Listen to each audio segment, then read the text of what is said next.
Y para los cristianos los problemas siempre son temporales. Para nosotros tenemos que decirle a la gente, esto es temporal. Me decía el otro día alguien, no digas que esto va a pasar. ¿Cómo no? Esto tiene fecha de caducidad. Dejaré de predicar si esto no pasa. Tiene fecha de caducidad. Porque para los cristianos todo lo que pasa es temporal. Y las bendiciones para los cristianos son eternas. Grábatelo. Los problemas para los que creemos en Cristo son temporales y las bendiciones son eternas. Para los ateos las bendiciones son temporales y los problemas son eternos. Para el que no tiene a Dios, el auto de alta gama es temporal. La casa, la mansión en Beverly Hills es temporal.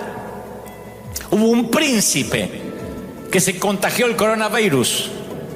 O sea, es príncipe, vive en un palacio, sangre real, linaje sanguíneo azul. Y todo es temporal. Su problema es eterno. En cambio nosotros podemos tener problemas temporales, pero las bendiciones son eternas. Mi querido, para Dios no hay callejones sin salida en sus mapas. No hay puntos muertos en su voluntad. No hay calles ciegas en su guía. La muerte es solo una sombra, aunque ande en valle de sombra. Me encanta eso, aunque ande en valle de sombra de muerte. Sombra de muerte. Fíjense lo quirúrgico que fue David. No dijo aunque ande por la muerte, dijo la sombra de la muerte. Siempre cuento de que cuando yo era un chiquito tenía terror de que vayamos a visitar a mi tía Josefa. Pobre, la hermana de mi mamá, que vivía en una casa chorizo, esas casas de Argentina que se le dice casa chorizo porque son casas largas donde son todas habitaciones conectadas por un pasillo.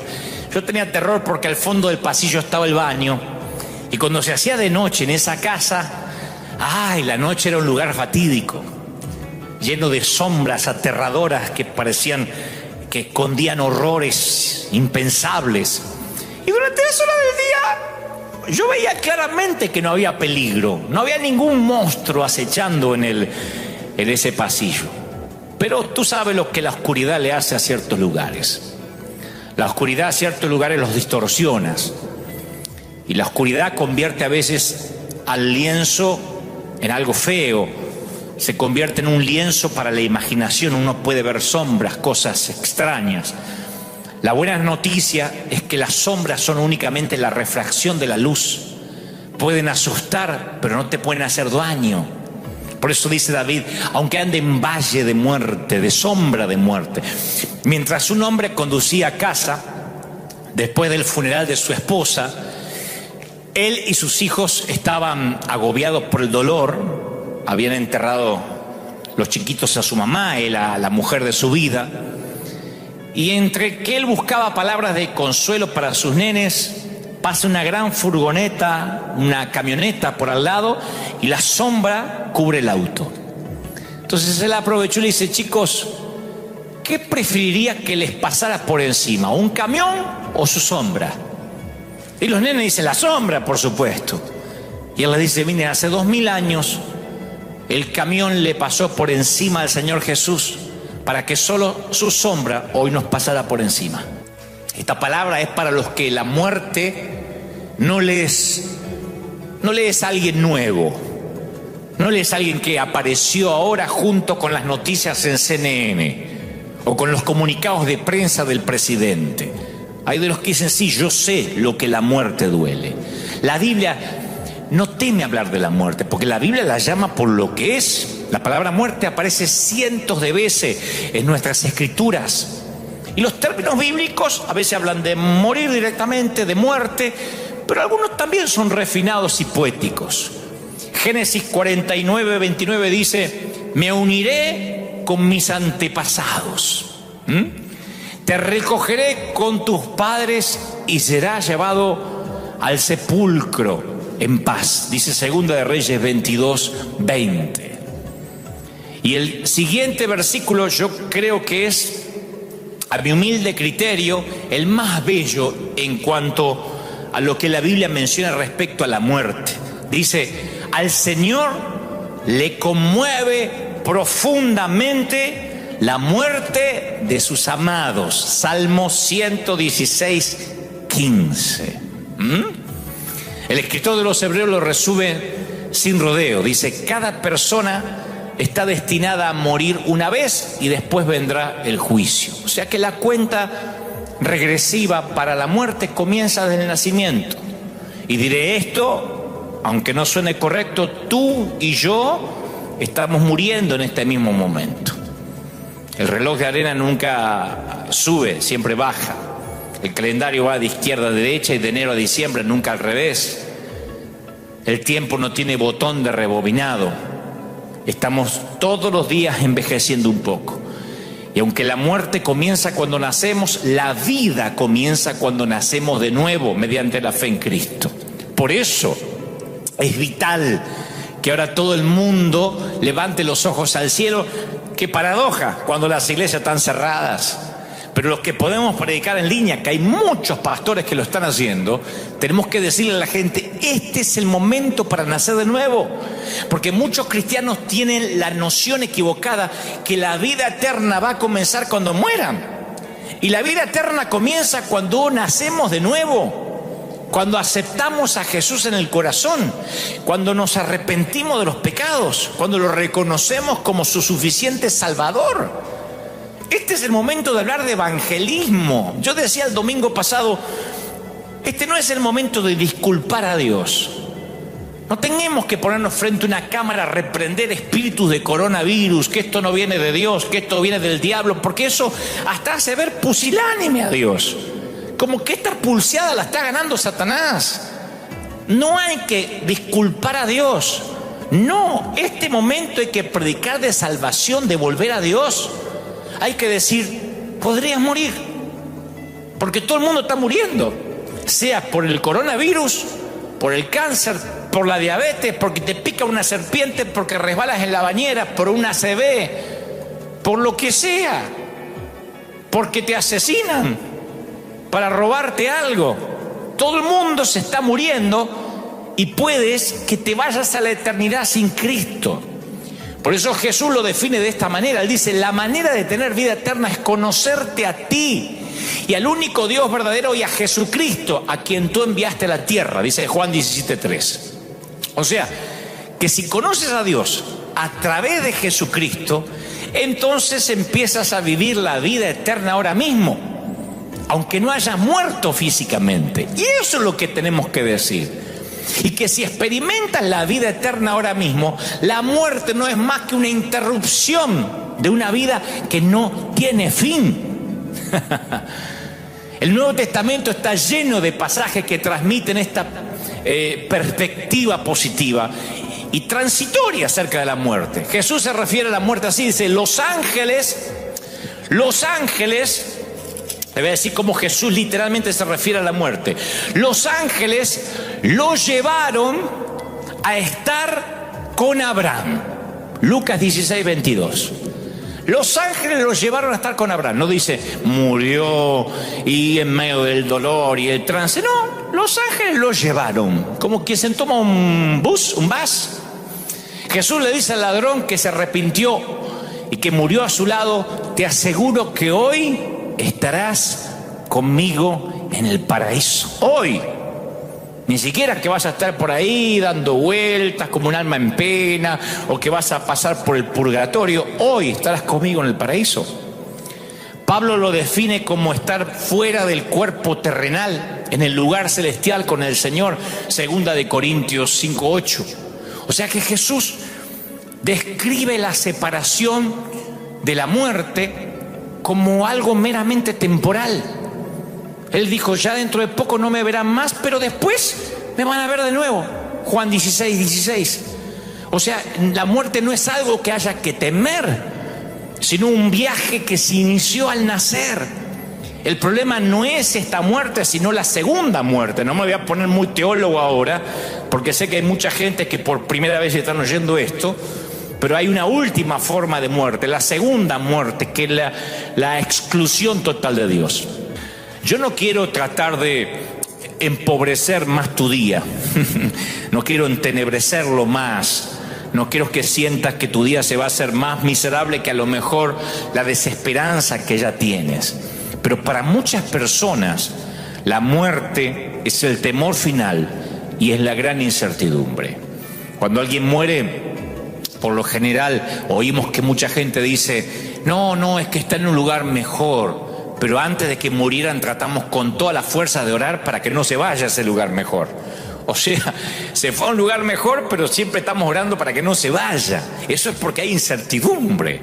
Woody Allen, el famoso actor, dijo alguna vez: yo no quiero vivir en los corazones de mis compatriotas. Porque le dijeron: si mueres heroicamente, vivirás en los corazones de tus compatriotas. Y él dijo: no, yo lo que quiero vivir es en mi departamento. Yo creo que nadie tiene ganas de inmolarse. Porque siempre tratamos a la muerte como la peor palabra obscena. Y en lugar de decir simplemente él murió, es como que introducimos un surtido de eufemismos. Decimos: pasó a mejor vida, se fue a un lugar mejor, se fue a casa, se quedó dormido, se fue de esta vida. Y si te gusta Shakespeare, puedes decir: se deshizo de las vicisitudes de la vida. Uno le puede poner el tinte poético que quiera, ¿no? Hay una página de internet que enumera 200 maneras de decir muerte sin mencionar la palabra muerte. 200 maneras de decir o referirte a la muerte sin decirla explícitamente. Y yo pregunto: ¿por qué la gente desperdicia su aliento inventando nombres refinados para la muerte? Es que pretendemos que la gente no se va a morir y cambiamos el tema cuando se trata de discutirlo. Y luego los despachamos de esta vida en corredores de hospital blancos, esterilizados, asépticos, sacándolos de casa rápido, de lo familiar. En Italia veíamos esta semana camiones militares llevando a cientos de cuerpos para cremar, y obviamente nos espanta ver eso. Veíamos que no hay lugar, no hay la típica, no está el típico desfile de funerarias, no está el típico entierro, sino que se los coloca en camiones militares como en los tiempos de la Segunda Guerra Mundial. Y la mayoría de nosotros, cuando ve eso, hace todo lo posible para evitar que nuestros ojos no vean la realidad de la muerte. Hay un querido amigo que hace poco yo le conté, le dije: mira lo que está pasando. Me dice: no quiero hablar, no quiero pensar en la muerte. Por eso Joseph Bailey dice que la muerte es el gran nivelador de los poderosos y de los humildes.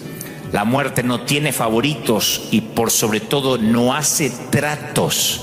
Ahora ustedes dirán: pero esto no me está alentando. Yo sé que hay gente que está diciendo: esto no me alienta. Yo llamé a mis seres queridos para que te vean ahora en vivo y no los estás alentando.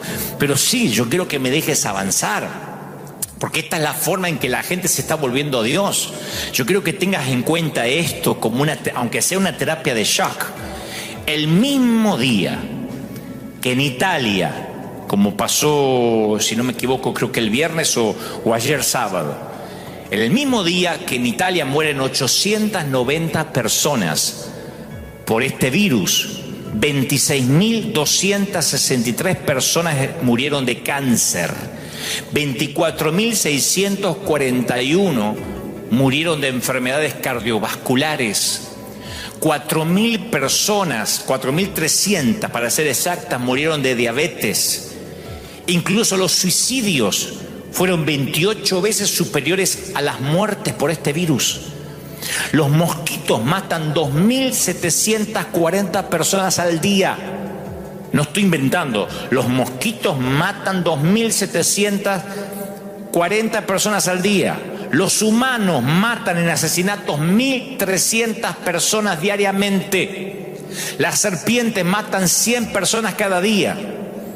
No estoy minimizando el virus. Lo que estoy diciendo que la muerte no es un intruso recién llegado al planeta. Lo dije el domingo pasado. Esta pandemia es el efecto colateral de algo que nació en el huerto del Edén. Y si nosotros no nos cae esa moneda y pensamos que el intruso es la muerte, es el visitante nuevo del barrio, no estamos entendiendo lo que pasa. Todos los días mueren miles.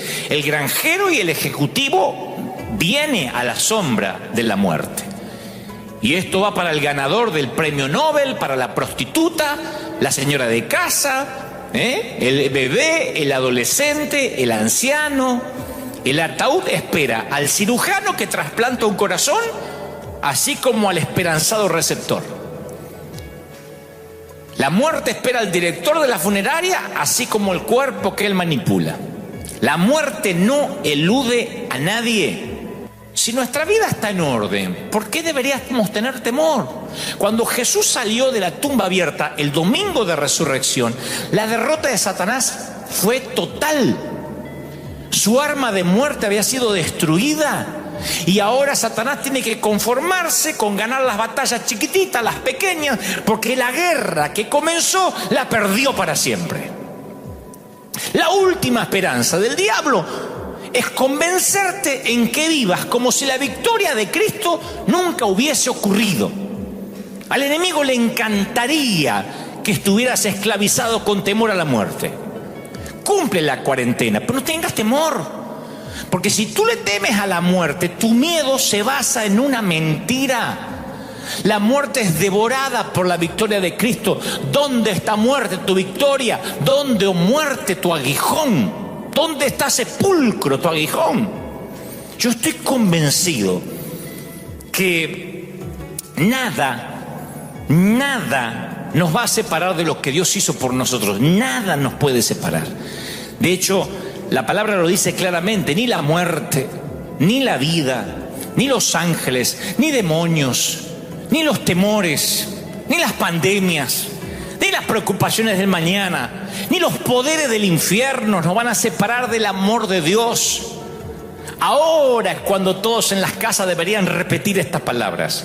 Tanto que a los pastores nos gusta decir, dígale al que está a su lado. Ahora deberíamos repetir: ningún poder en las alturas, ni en las profundidades, ni nada en toda la creación podrá separarnos del amor de Dios que es revelado en Cristo Jesús nuestro Señor, le dice Pablo a los Romanos 8:38. Entonces uno como cristiano ahora tiene que decir, bueno, a ver, ¿qué nos está mostrando el Señor? Digo a los cristianos, que nadie muere ateo bajo fuego. Que nadie muere ateo bajo fuego. Y los que tenemos a Cristo y tendremos que morir de una forma u otra, lo haremos en paz. Lo haremos elegantemente. Lo haremos con nobleza. Si yo me tengo que morir, lo haré con nobleza, de pie. Sea con una ACV, sea con un cáncer, con la pandemia, voy a prevenir como me prevengo siempre y cuido mi salud, porque este es el templo del Espíritu, pero sin miedo, sin temor. La iglesia es la que tiene que tranquilizar a la gente. Y Dios se ocupó que nuestros edificios por ahora estén cerrados, de modo que nosotros como iglesia podamos tranquilizar a la gente a nivel vecino. En la calle, si nos toca ir a la tienda, a la farmacia, no sumarnos al temor. Porque si nos hubiésemos quedado dentro de los edificios, estaríamos repitiendo las mismas frases absurdas de que Dios está contigo, que nada te va a pasar, que la sangre te cubre, empodérate. Ahora no estamos en los edificios, hay que convivir con los que tienen miedo. Y tenemos que decirle que no hay que temer. El 7 de diciembre de 1941, el reverendo Peter Marshall tuvo un discurso a los cadetes de Annapolis. Fue cuando ocurría el famoso Día de la Infamia, cuando se estaba desarrollando en Pearl Harbor el momento literalmente que estaba en llamas por un ataque enemigo. Y entonces este oficial, que además es doctor, que además es reverendo, porque tiene todo, es un hombre que Dios lo ha usado mucho, además es militar, además sabe de medicina, dio el discurso a los muchachos que estaban allí, que iban a sacrificar la vida por el país. Y él cuenta una historia rápidamente de un niño moribundo, una historia real, un chiquito que tiene una enfermedad terminal, que le preguntó a su mamá: mamá, ¿cómo es morir? ¿Duele? ¿Va a dolerme morir? Y la madre suspiró, pensó un momento qué decirle, le dice: mira, ¿te acuerdas cuando eras más pequeño y jugabas mucho y te quedabas dormido en la cama de tu mami? Te despertabas de alguna manera y a la mañana te encontrabas en tu cama. Había pasado que tu papá llegó con sus brazos grandes, te había levantado, te había desvestido, te puso el pijama mientras dormías y no te dabas cuenta. Así es la muerte, es despertarte en tu propia habitación. Por eso tal vez creo que ningún versículo de las Escrituras nos va a dar una imagen más consoladora que aquel Salmo 23, el Salmo del pastor por excelencia, que ya lo saben, ¿no? Aunque ande en valle de sombra y de muerte, no temeré mal alguno, porque tú estarás conmigo. Tu vara y tu cayado me infundirán aliento. Lo hemos dicho algunos desde la escuela dominical. Pero nos cuesta entender que la muerte no es un destino, es un viaje. Cuando yo ande, cuando yo pase, hay una versión que David dice: cuando yo pase por el valle. David no ve la muerte como un destino, lo ve como un viaje, una travesía. No habla de una cueva, de un camino sin salida, porque yo he escuchado a muchos cristianos: no, esto es un camino sin salida y vamos a morir todos. Él habla de un valle. Y un valle que tiene una abertura en ambos extremos, una apertura en ambos extremos. Y el énfasis está en por, aunque vaya por valles, indica un estado temporal, una transición, un camino brillante adelante, un futuro esperanzador. Y para el cristiano, la muerte no es más que una sombra. La muerte es una sombra. Y esto lo tenemos que saber los cristianos, porque yo sé que me escuchan muchos que ya tienen al Señor. Pero a mí me preocupó mucho que en las redes me decían: danos esperanza, ¿qué va a pasar? Esto es el apocalipsis, ya viene el anticristo. Sea lo que sea, sea que pase lo que pase, no deberíamos preocuparnos los que tenemos al Señor. Me han dicho: no le des de comer a la gente porque te arriesga, no sirve de nada que les des de comer. Yo digo: ¿de verdad? Habría que acuñar esa frase: no sirve de nada que les des de comer. ¿De verdad? Hay chiquitos que se mueren de hambre en este momento, están en cuarentena y no tienen comida. Le vamos a explicar: no te puedo llevar comida porque porque soy pastor y me dejan salir, pero no te llevo comida porque, ¿sabes qué? A ver si me contagio. ¿De verdad? David dice: aunque ande en valle de sombra, nunca estás solo. Dice David: tú estás a mi lado, dice el Salmo 23. Y algo extraño pero sutil ocurre en el Salmo 23 a partir del versículo 4. Algo sutil. No sé si te has dado cuenta, pero un editor o un escritor se da cuenta. El modo de narración cambia. La manera de narrar cambia. De pronto él, tercera persona, se convierte en tú, en segunda persona. En los primeros 3 versículos, David se refiere al Señor en tercera persona: me hará descansar, Él me renueva, Él me guía. Y sin embargo, abruptamente, la tercera persona se convierte en segunda persona y David dice: tú estás a mi lado. Él deja de hablar del pastor y comienza a hablar con el pastor. Es como que hasta ahí venía hablando de Dios, y en medio de la sombra se da cuenta que Dios está justo ahí.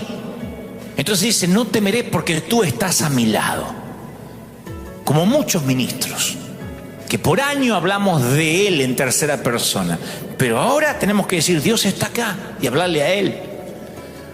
Yo veo el Salmo de David y veo que una tesis se convierte en una conversación íntima. Está hablando de Él, está dando una suerte de conferencia en un seminario bíblico. Pero de pronto dices, tú estás aquí. Y esto tiene sentido únicamente si caminaste por el valle de muerte, de sombra de muerte. Porque uno piensa mucho en Dios y de repente uno se encuentra sumergido en una conversación con Él. Su presencia cambia de repente toda la línea de pensamiento. Yo con el paso de los años he hablado con mucha gente que viaja por sus caminos más oscuros y siempre me dicen que nunca han estado más conscientes de la presencia del pastor de pastores, que cuando caminaban por esas sombras. Yo he notado algo muy curioso en todos estos días, y principalmente en esta cuarentena que empezó en varios países. Me pongo a pensar mucho, porque tengo que transmitir siempre a los oídos de la gente que Dios me presta lo que creo, Dios me dice. Entonces trato de reflexionar mucho, más de lo habitual. Y yo pensaba que si hay personas a las cuales hay que preguntarles cómo aguantar, cómo resistir, es a las mujeres. Entre los géneros, las mujeres son mucho más fuertes, siempre ante la muerte. En todos los funerales las mujeres permanecen en silencio, velando en la noche, casi no se mueven de ahí. Al igual que junto a la cruz, las mujeres son capaces de permanecer de pie, siempre. Ahora es cuando nos damos cuenta que cuando la Biblia habla de sexo débil, no está hablando de sexo debilitado, sino de la mujer que debe ser contenida, dignificada, ¿no? Porque se dice que el hombre lucha mientras tiene esperanzas. La mujer, en cambio, comienza a actuar con más intensidad cuando se da cuenta que ya no hay mucho que hacer. Quizás por eso las mujeres tienen el valor de estar junto al lecho del dolor, y los varones, como nos sentimos inútiles, salimos al estacionamiento en un funeral a contar chistes malos. Y esto se vio al pie de la cruz con nitidez, porque para los apóstoles no había nada que hacer. Pero para María y las mujeres que la acompañaban, esos instantes eran valiosos y querían compartir esos instantes, grabarlos en su mente con sensibilidad maternal, sensibilidad femenina. Ahí las fuertes, ustedes van a ver que al pie de la cruz, en la tumba de Jesús, las fuertes eran las mujeres, porque lo femenino se caracteriza por su capacidad de espera. Por eso pueden quedar embarazadas. Los varones no aguantaríamos un mes de embarazo, diríamos ya. Trataríamos de inducir al parto prematuro, porque lo masculino siempre tiene objetividad, pragmatismo, pero mientras que para ellos el camino, para nosotros el camino es una necesidad para llegar. El embarazo acostumbra a las mujeres a la gestación, a la realidad, a los meses de angustia.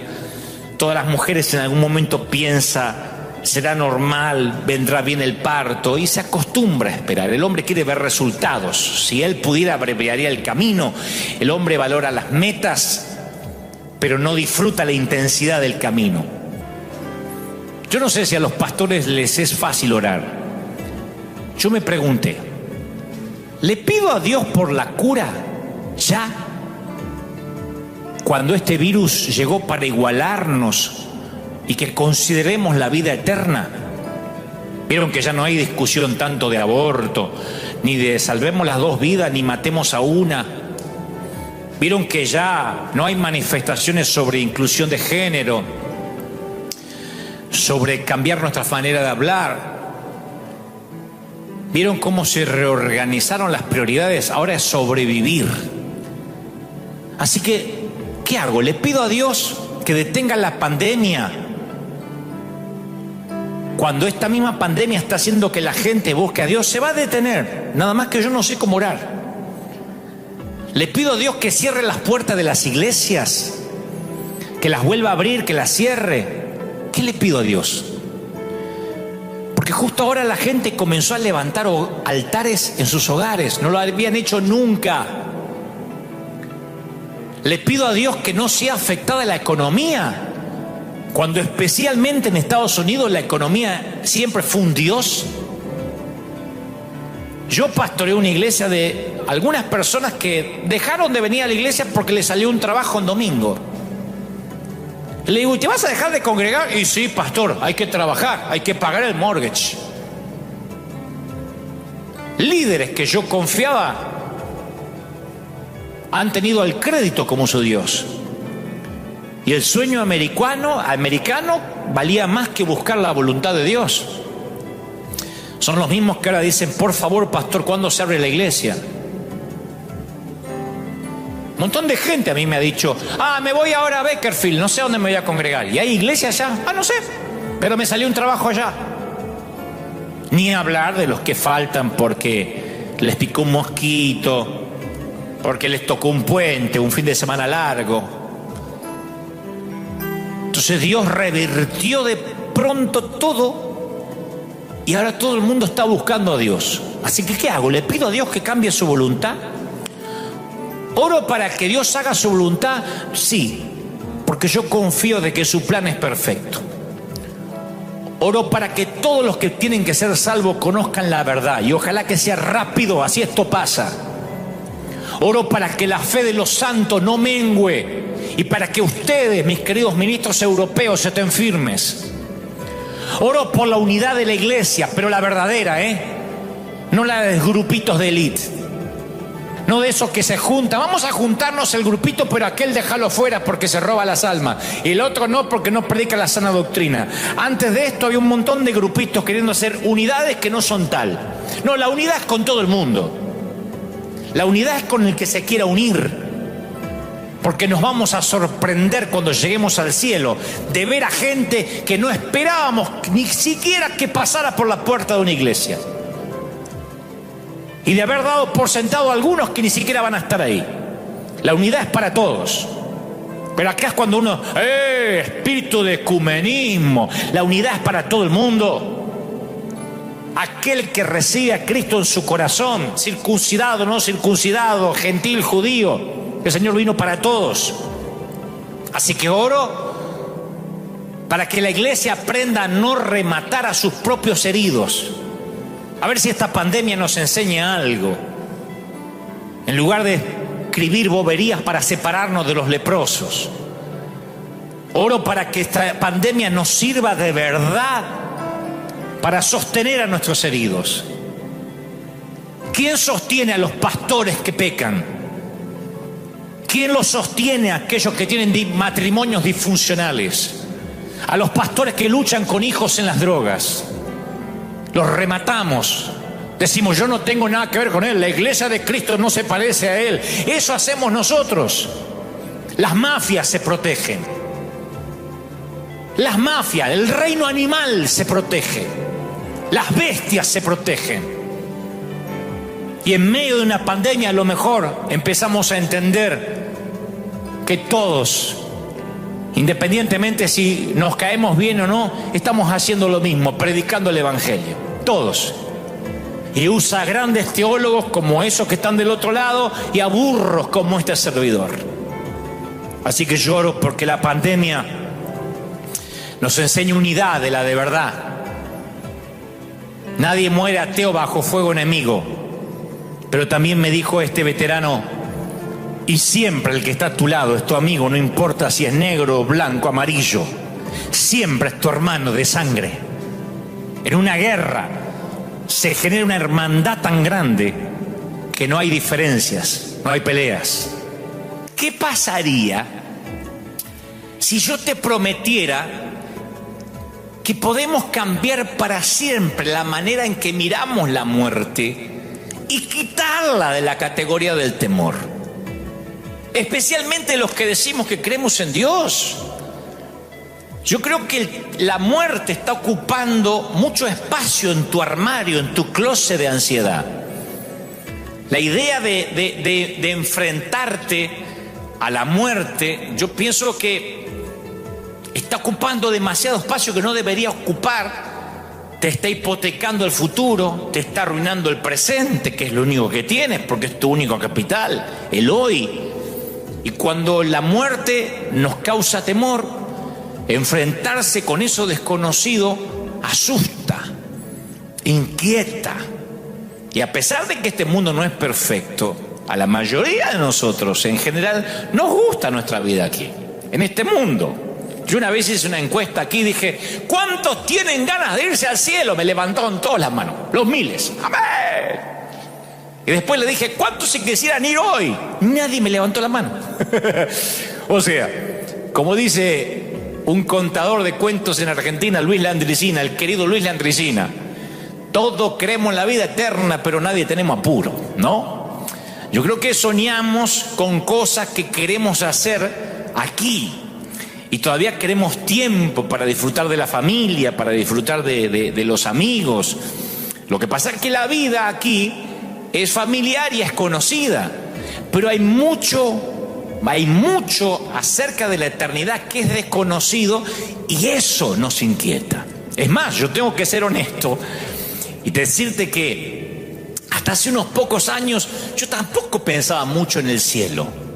Y mucho menos anhelaba irme ahora. Yo decía, no, yo tengo cosas para hacer, aparte tengo la vida por delante. Como yo siempre bromeo con nuestra congregación, apenas tengo 30 y tantos años, porque yo no cuento la edad que ya viví, sino los años que me quedan. Sin embargo, empecé a pensar mucho en la muerte cuando mis hermanos fallecieron.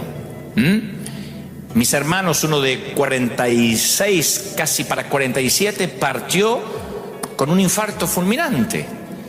Y la partida de mi mamá a la eternidad, 40 años de que después Dios la sanó, Dios le regaló 40 años de salud a mi mamá. Allá en el año 1975 Dios la sanó de cáncer. Me la regaló 40 años y cuando se la llevó me obligó a contemplar mi propia mortalidad. Porque yo también pensaba que nadie se iba a morir en casa. Estamos acostumbrados a la vida, nacer es normal, respirar lo es, reír, abrazar, besos a la hora de ir a la cama es normal. Pero no fuimos hechos para decir adiós. El plan original de Dios no tenía despedidas. Nada de última exhalación, de crematorio, de último latido del corazón. El plan original de Dios decía nada de virus, nada de mocos que pueden contaminarte, nada de mascarillas o tapabocas. La muerte es el intruso en la historia, desde el huerto del Edén. Pero esto no es que yo estoy cambiando el mensaje ahora, lo decimos cada domingo. La muerte es el intruso de toda la vida. El polizonte en nuestro barco, el que no encaja. ¿Por qué Dios habría de darte un compañero de vida para luego llevárselo? ¿Por qué Dios va a llenar una cuna para luego vaciarla? Me lo preguntan a diario, los mismos que se congregan aquí en River Arena. No importa cómo lo pongas, el adiós no tiene sentido. Y para algunos la palabra Dios es el desafío de su vida. Porque pasar por esto es pasar por tiempo de soledad, de pena. Yo sé que hay gente que tiene ahora la esperanza drenada. Se le drenó la fortaleza. Hay gente acá que me está mirando en cualquier parte de Italia, que hablaré de eso en unos momentos, a Argentina, a México. Ahora no hay países que estén escapando a esto.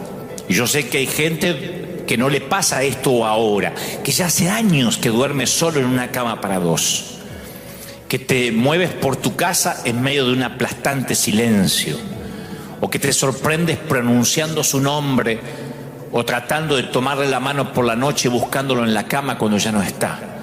Yo estoy hablándole a la gente cuya muerte inesperada de un ser querido te agotó el espíritu. Y te sientes aislado como si estuvieses en cuarentena mucho antes que lo determinaran los gobiernos.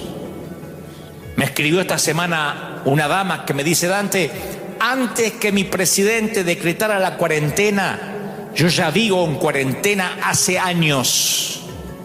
Salgo nada más a la tienda o al mercado a comprar lo que necesito, pero tengo una cuarentena en el alma.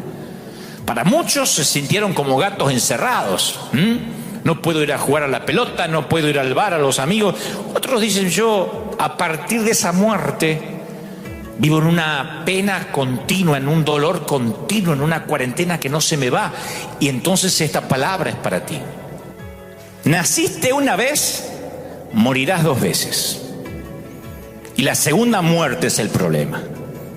Cuando serás juzgado y ahí uno es lanzado al lago de fuego. El infierno es real, tan real como el cielo. Pero si naciste 2 veces y al segundo nacimiento se le llama aceptar a Cristo en el corazón, entonces morirás una sola vez. O sea que moriremos físicamente, pero después nunca más volveremos a morir. A esto se le llama la verdadera vida eterna, que uno no tiene miedo a un virus, al cáncer, con cosas que pueden venir, porque el Señor dijo: en el mundo tendréis aflicción. Pero a esto el Señor se refiere cuando Él dijo: yo soy la resurrección y la vida, y el que en mí cree vivirá aún después de haber muerto. Más claro, échale agua, che. Todo el que vive en mí y cree en mí jamás morirá. Aún después de que haya muerto, va a vivir. Todo el que vive en mí no va a morir. O sea que después de estar sentado al lado de cientos de lechos de muerte por mi tarea que me toca eventualmente hacer hace una década, yo he visto un patrón recurrente. La gente con una fe fuerte tiende a morir en paz. La gente que tiene una fe fuerte, el morir es algo que sabe, lo pone un poco triste porque se despide de sus hijos, de sus nietos, pero le dice: hasta luego, nos vemos. Se van con una paz, es real. Yo he estado despidiendo personas, acompañándolos en el último capítulo antes de irse a la eternidad, al más allá. Se van con una paz que es imposible describir con palabras. Y la gente sin fe tiende a morir en temor, en tormento. Por eso dije que el título de este mensaje: nadie muere ateo bajo fuego, nadie. Lo saben los veteranos de guerra. Cuando el fuego enemigo, cuando estás en el territorio hostil y las granadas enemigas explotan cerca tuyo, nadie deja de decir: Dios mío. Y el que nunca fue a la iglesia le pide al que tiene una pequeña Biblia metida en el bolsillo: ora por mí. Y cuando está allí muriéndose, por lo general no pasa como Hollywood lo retrata, que le dice: dile a mi novia que siempre la amé. Por lo general lo primero que piden es por su alma. No se acuerdan de la novia, no se acuerdan necesariamente de la suegra, se acuerdan del Señor. Y dicen: tú que eres cristiano, dime, tengo una oportunidad allí en el último aliento. Nadie muere ateo bajo fuego. Nadie muere ateo con una pandemia. Entonces, si nosotros, los que predicamos, entendemos esto, estaremos ante las puertas de la mejor cosecha de la historia, del apogeo de la iglesia como nunca antes. Por eso yo empecé este mensaje diciéndole a aquellos que dicen: ¿dónde estaba la cosecha que predecían? Ahora la vamos a ver. Yo oí una historia acerca de un hombre que va al médico y cuando se va, va a un examen de rutina. El médico le dice: mire, después que tenga los exámenes yo lo voy a llamar con los resultados. Y un par de días después el médico lo llama, le dice: mire, caballero, tengo los resultados y tengo que darle algunas malas noticias. Entonces el hombre se pone pálido y le dice: bueno, dígame, estoy sentado, dígame. Le dice: bueno, tiene 24 horas de vida. ¿Se imaginan cómo recibe la noticia el otro hombre, no? Y dice: no me digas. Y dice: sí, pero tengo una noticia peor. Y le dice el caballero: ¿y qué puede ser peor? ¿Qué puede ser peor que tener 24 horas de vida nada más? Y dice: es que estoy tratando de llamarlo desde ayer. Y llamadas como esa ocurren no solo en los chistes malos. Hay un montón de médicos haciendo llamadas similares todos los días con noticias fatales. Todos los días. Ver fotografías de doctores llorando en Italia, de enfermeros frustrados, agarrándose la cabeza porque no pueden detener tanta mortandad, nos golpea, pero básicamente nos hace ver que la muerte ha estado viviendo con nosotros desde que nacemos y hemos sido tan torpes algunos que hemos creído que a nosotros nunca nos va a pasar. De hecho, así decíamos, o así decían algunos cuando esta pandemia comenzó: tranquilos, que esto le pasa a los viejitos, como si no tuviéramos padres, ¿no? Como si nosotros mismos nunca fuéramos a ser viejitos. Pero un día ya no afecta solo a los viejitos, sino también a los jóvenes. Habrán visto que en Brasil tuvieron que llevar presos a un montón de jóvenes que se negaban a tener cuarentena o a quedarse en casa, iban a las playas diciendo: no, nosotros no nos afecta, y de pronto empezaron a morir personas más jóvenes. Pasa con una pandemia, pero pasa aunque no haya pandemia. La palabra dice: necio, esta noche vienen a perderte tu alma. Pero uno está comiendo, bebiendo como los días de Noé, sin pensar que la muerte está allí, es el vecino de al lado, es el matón del barrio que tarde o temprano va a llamar a tu casa. Los apóstoles no supieron qué hacer con su dolor y lo convirtieron ¿en qué? En miedo. Que no nos pase eso. No convirtamos esta espera, esta cuarentena en miedo. Los apóstoles actuaron, y cuando hubo que hacer algo práctico como bajarlo algo de la cruz, ahí estaban, lo llevaron a la sepultura también, pero llegaron al domingo sin esperanza.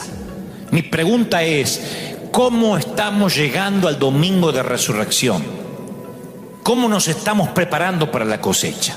Las mujeres compartieron el Gólgota con tal intensidad que fueron las primeros testigos de la resurrección. Por eso las mujeres en un funeral están ahí al lado del sepulcro, al lado del ataúd, en silencio. Y los hombres tratamos de hablar, nos sentimos inútiles, impotentes ante la muerte que no podemos resolver. Yo creo que en este tiempo tenemos que aprender de las mujeres. Este tiempo es como un embarazo, con sentimientos encontrados. Aún la cuarentena, tenemos que preguntarle a las mujeres: a ver, ¿cómo se sobrevive a un embarazo? ¿Cómo se aguanta la ansiedad? ¿Cómo se aguanta la espera? Y a lo mejor ahora las mujeres tienen mucho para decirnos. Son las mujeres las que llaman al sitio web de nuestra iglesia para sembrar. Mayoría de mujeres que de hombres. Mayoría de mujeres que dicen: yo no trabajo mucho, pero quiero aportar. Porque la mujer sabe resistir mucho más de los que nos consideramos machos. Pero como digo siempre, macho no es porque uno nace simplemente varón. Uno puede nacer varón, pero ser hombre y resistir es una elección. Y las mujeres saben que tienen que resistir. Por eso yo tengo ahora una palabra para Italia, para España, para Europa, para esa gente que en nivel de mortandad o de pandemia o de ansiedad han perdido la esperanza. Hay un querido pastor a quien yo respeto y quiero mucho en España, que me pidió un mensaje, un saludo para los pastores del viejo continente, y me dice: dales una palabra. Y le digo: estamos todos iguales. Y me dice: no estamos todos iguales. Estos pastores han perdido la esperanza. A veces se le han muerto consiervos, se le han muerto diáconos, gente de la iglesia. Y yo creo que todas las despedidas están en el reloj del Padre. Si el salón del reino del trono tuviera un calendario, ahí habría un día que estaría con un círculo rojo y destacado con un marcador amarillo.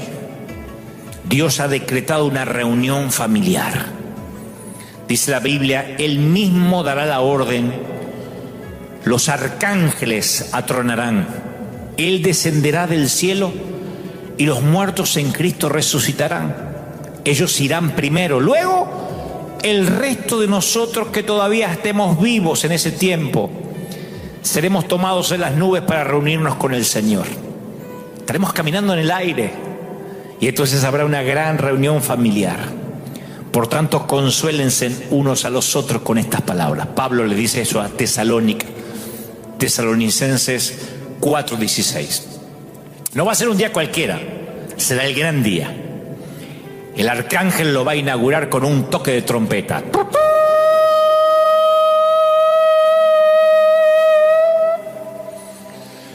y miles de ángeles van a aparecer en el cielo. Los cementerios, el mar, los funerales, los hospitales entregarán sus muertos. Y Cristo aparecerá una segunda vez, pero ya no para lidiar con el pecado, sino para salvar a quienes hayan estado esperando, como las damas en el embarazo. Eso dice Hebreos 9:28. Todo ojo le verá. Por eso dije al principio de este mensaje, nada